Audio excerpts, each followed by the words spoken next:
Hey y'all, it's Kim. Hopefully, I get through this last few pages of this document. It's 18 pages, you can see up here. Oh my goodness.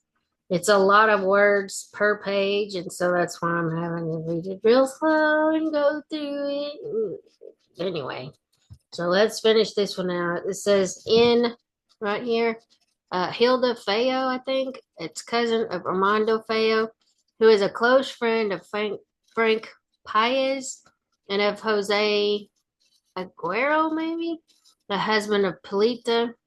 She's another case of family warmth because after all her family had left, she came to the house in search of friendship. She has wanted to leave Cuba many times, but was never able to. This is her principal obsession, and that is that of her mother as well. She has been coming to the house a lot for the past 3 years and has become a very good friend of the family. Although in reality, it was her cousin who was a better friend, AMCOG better friend, maybe to the AMCOG family for many years.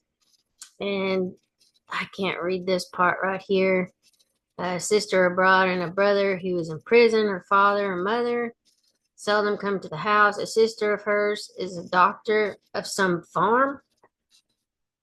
All she does is obtain medicines for the prisoners, thereby causing a lot of trouble over AMCOG 2, AMCOG 3, and the old man, which that may have already been read before. See, these documents I think are the same. Julio Bravo, yeah, Casagrande, Olga Crescente, they've duplicated this one.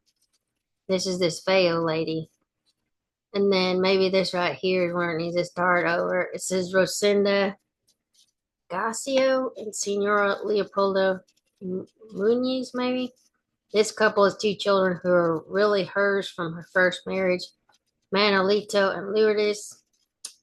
He has a cleaning shop in Havana, and I know that she has known Pola well for many years because she was her guitar teacher before she married Jay Aguero. Politically speaking, she follows the Grout line.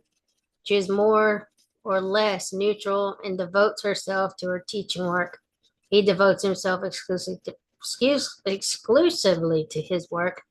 Manuel Campagnoni and his wife Alicia, they have been acquaintances AMCOG 2 and AMCOG 3 for many years. Although it was not a close friendship, rather a friendship of Marta, Tropicana, etc. Daughter of theirs is abroad. He too was very good friends of Armando Feo, who was to be a friend of the family. And now, in the course of time, they have become closer friends of the family. In other words, it is another case of friendship caused by being abandoned by others. He has a small deodorant factory in the same house where they live. They both have their mothers here. And Jack Connell and his wife Marina, his mother has been a very good friend of the family for many years, and she was a school friend of the two nieces of the old man. This couple have always been friends of the family, the more so now that so many of their friends have left Cuba. AM Final 14 turned this report over to Carlos on 11th or 12th of November. At this meeting, he asked her to try to make contact with AM Final 3's brother, who he said had been transferred to a hospital in Las Villas. AM Final 14 said she would try, but thought it would be difficult.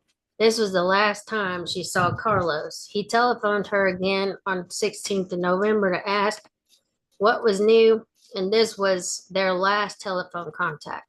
When AM Final 14 arrived at AMCOG 3's house at about 2 or 2000 hours, I guess, on 15th of November 1963 for the regular Friday night supper, he took her aside and said he wanted to speak to her privately later.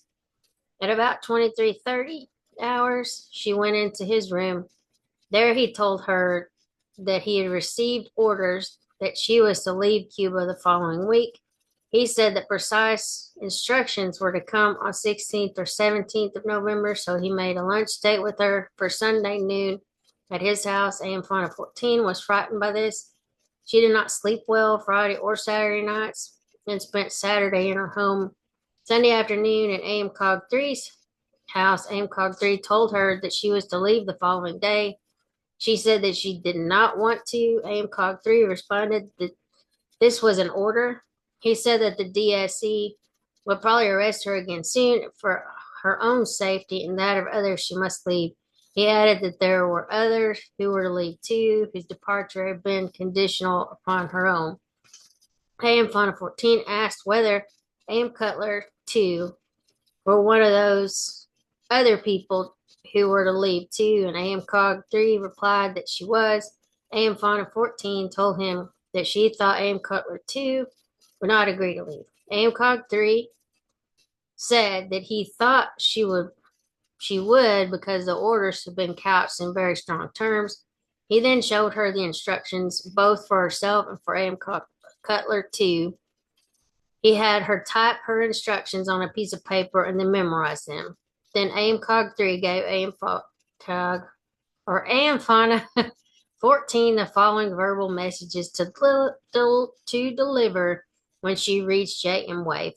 A colonel for FNU Landira, a tank expert who had been in the Cuban Army under Grau Amprio, is a prisoner on a farm in Havana province. He is given 3 days off per week to go home.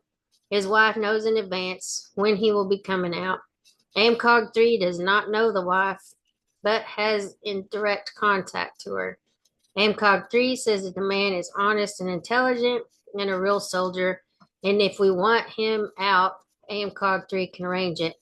As of about 1800 hours on 17th of November, a young man who had infiltrated into Cuba and had been hiding at the home of Israel Padilla had moved to a new building place. AMCOG 3 was considering trying to help the young man into asylum in the Uruguayan embassy through a certain Pepin, whose identity is not known to AM 14, but who she thinks is a Uruguayan attache. AMCOG 3 is out of one-time pads and needs a resupply. It is very possible that AMCOG 3 may be able to obtain and forward a copy of AM Fauna 14 DSE dossier on Monday morning, 18th of November. This is 1963, a few days before Kennedy was killed. AM Fauna 14, dressed as she had been instructed, and stuffed a pair of slacks and sneakers into the straw handbag, which she had been told to carry. At 1300 hours, she left her office and proceeded on foot to the corner of Ataris and Arango and Reparto Luyano, arriving there at 1400 hours. Here she exceeded her instructions, waiting for A.M. Cutler 2, not 5 minutes, but 15. She then walked very slowly toward Calzada Luyano, hoping that A.M. Cutler 2 might overtake her. This consumed another 10 minutes, and by the time she reached the Calzada Luyano, it was too late for her to walk the remainder of the distance, so she took a taxi. AM Fauna 14 discharged a taxi 1 block before the Parque de la Virgen del Camino and walked the rest of the way. She went to the shrine where she prayed for a few minutes and then sat on a bench from which she could see the whole park. At 1510 hours, a 1954 Buick taxi arrived at the park. The driver stayed in the car, and 2 men, a colored man and a fair-haired man, got out and walked around for about 10 minutes. Finally, they approached her and gave the challenge, to which she gave the correct response. One of the men then said simply, "Follow me." They took her back to the taxi and put her in the back seat with one of the men, the other 2 riding in front. They headed out of the city. When she reached the Carretera de Veradero, something like that, one of the men asked her politely if she could mind keeping her eyes directed down toward the floor and not look out the window. She rode this way for about 2 hours. By then it was dark, and she was told she could look up again. She took advantage of the opportunity to change into her slacks and sneakers Finally, the car stopped, and she and her two escorts got out. They walked a long time. At one point, whistle signals were exchanged with someone in the darkness, and two other men appeared, one of whom was AMW2, AM Fauna 14, and AMW2 greeted each other politely, but pretended not to know each other. They did not. They did a lot more walking and joined up with another man who turned out to be the radio man. He had a lot of equipment with him, and AM Fauna 14 and AMW2 helped to carry it. They now reached the mangrove and began to walk through water. At one point, their guide became briefly lost, but found his way again almost immediately. When they came to the open water, one of the guides went forward and signaled. The boat came in response to the signal, and AM 514, AMW2, and the radio man walked out into knee-deep water and climbed into the boat, which already had a crew of two. The boat proceeded out to an unidentified key. The crew concealed it in the mangrove, cleverly lacing and tying branches together over it to form a camouflage cover. There they went to sleep. The following day, 19th of November, was spent at this spot. A radio message was received during the day. At night, the boat put out for Cayo Megano. The waves were enormous, and AM Fauna 14 was terribly seasick. The boat remained at the rendezvous point until 10:45 hours, which AM Fauna 14, pleading for the crew to return to land, saying she would rather be shot than remain so seasick. Finally, the crew did put back, saying that the ship probably would not come because the sea, it doesn't tell me, it was probably bad or something, whatever. Wednesday, 20th of November was spent on the same key. A very long radio message was received during the day. AM Fauna 14 and AMW2 both helped the radio man to decipher it, and their combined efforts took about 3 hours. Then they put out again for the Cayo Megano rendezvous point. By this time, their drinking water was all gone. The boat was overloaded. So much of the food and equipment was left behind on the quay. Again, no ship appeared. This time, instead of returning to the original hiding place, the crew took the boat to Cayo Mosquito. That's great. Anyway, here they spent the remainder of the night and all of Thursday, 21st of November. Their water was gone. There was very little food left, and there was only gasoline left. One more one-way trip out to the rendezvous point at 1400 hours on 21st of November. Another radio message was received. With the combined efforts of the radio man, AM Fauna 14 and AM2, it took about 2 or 3 hours to decipher it. Everyone was very optimistic. They were all sure that they would be picked up that night. Promptly at 2300 hours, the ship was seen approaching. The boat put out immediately, and its passengers were taken aboard the ship. AM Fauna 14 was taken into the sick bay, where she was given a pill, a little water, and some warm broth. From the moment she stepped into the boat on 18th of November until she was hauled out by the armpits on 21st of November, AM Fauna 14 never left the boat. Her side and legs were bruised from the pounding of the waves against the boat. A little blood vessel in her right eye was broken by a twig snapping in her face as she walked through the mangrove. This was treated by the ship's doctor. AM Fauna 14 says that AM Hick team performed very well. The pickup in the park was done excellently. The slight delay while they looked her over, she says, was due to the fact that the men had expected another woman to be with her, and they were waiting a few minutes in case the other woman would show up. The AM Hick team said that they had also been briefed that she would be wearing her hair in a bun. She had not been briefed accordingly, and she was wearing her hair down her back in a ponytail. This discrepancy did not cause any confusion. because every other item of the visual recognition signals tallied perfectly, and the AM hit team were all briefed on all of them. AM Fauna 14 was impressed by the precise timing of the team's movements, by the fact that everybody was where he was supposed to be at the time indicated. She expressed admiration for their seamanship and their ability to pick out one spot of mangrove from another in the pitch darkness. She says that during these trying days, the team members were always in calm control of the situation and never failing in their courtesy to her. Regarding AM Cutler 2, AM Fauna 14 is sure that the exfiltration instructions reached her. They were taken, she said, by Lolita Formoso, who had been standing by for them from Friday to Sunday. What Lolita did with them, AM Fauna 14 does not know.